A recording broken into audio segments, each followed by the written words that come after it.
In a land of Oromia, dargaggoonni hedduun walitti qabamanii bu'aa mataa isaaniif jecha wal lolaa turaniiru. Walitti bu'iinsa isaanii kana keessattis miidhaa guddaan uumameera. Bu'aan isaas godaannisa.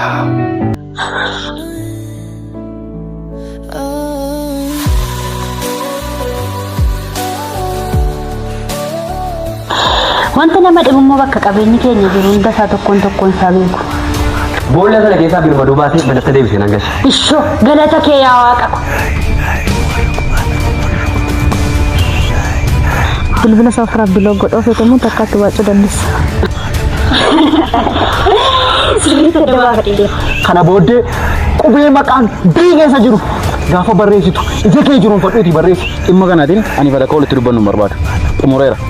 Jaalli shimbirmaduuf qabdu waan tokko irraa akka na barreessu taasisee jira. Firiikeet jaalala akka shimbirmaduuf qabdi. Akkamitti wal obsinii keenya. Ani tufaan immoo kanan eeyyamu.